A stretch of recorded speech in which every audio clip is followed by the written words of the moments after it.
This video, using PolicyMap to assess vulnerability and increase resilience, outlines an assignment by a professor using PolicyMap in an urban studies course on resilient cities.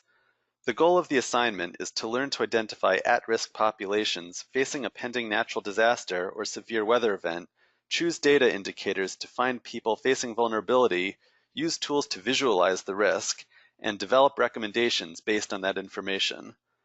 For the assignment, teams submitted PowerPoint presentations including maps and a two-page summary report with findings and recommendations. To provide some background, this past year we've seen devastating hurricanes, floods, fires, and other disasters. For cities to be resilient, they need to be prepared to deliver services to residents affected by these events, and to do that, they need data about their residents. To get started, let's choose a specific disaster for our project, heat waves. Heat waves are the deadliest extreme weather event in the country, killing more than 600 people every year, and they're predicted to grow worse, affecting more vulnerable citizens each year. The goal of this assignment, then, is to identify where people particularly vulnerable to heat waves live and to develop recommendations for partnering with existing institutions to deliver relief in the form of cooling centers, reducing the risk of sickness and death. One city that regularly faces unhealthy levels of heat in the summer is St. Louis. The first thing students should identify is what types of people are most vulnerable in heat waves. Vulnerability refers specifically to the degree to which property, businesses, and, most importantly, people can be damaged or harmed by disasters or extreme weather. People can be particularly vulnerable to disasters because of pre-existing health conditions, because of logistical concerns such as not having access to vehicles for evacuation, or because of social reasons such as language barriers. With heat waves, age is a major factor in vulnerability. Older people are likely to face health consequences and are less likely to be able to take measures to respond to the heat. So let's look at where concentrations of people above age 65 live.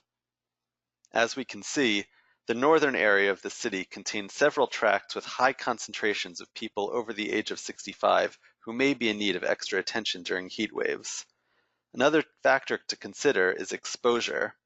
What types of people are more likely to experience unhealthy temperatures regardless of their ability to withstand them? One answer may be people who can't afford air conditioning. So let's look at a map of low-income households and see where they're situated. It looks like some of the same areas that had concentrations of aging populations also have high levels of low income. The last factor to consider is resilience, and this is where the cooling centers come in. Resilience, often referred to as adaptive capacity, refers to the resources that a community can depend on to recover from disaster quickly. Vulnerable and exposed populations can withstand the heat waves if they have cooling centers available to be resilient.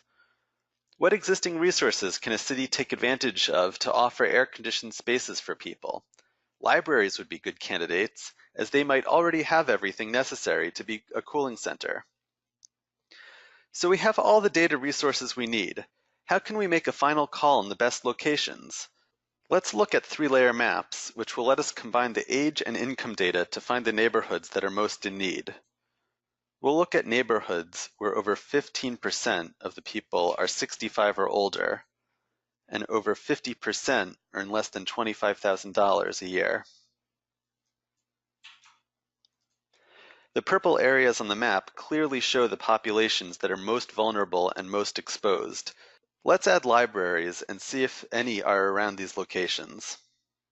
Immediately, we see two that might be helpful, the Julia Davis branch and the Duval branch. And for the western neighborhood, there's a library not too far away, the Caban branch. Let's look and see what hours that these branches are.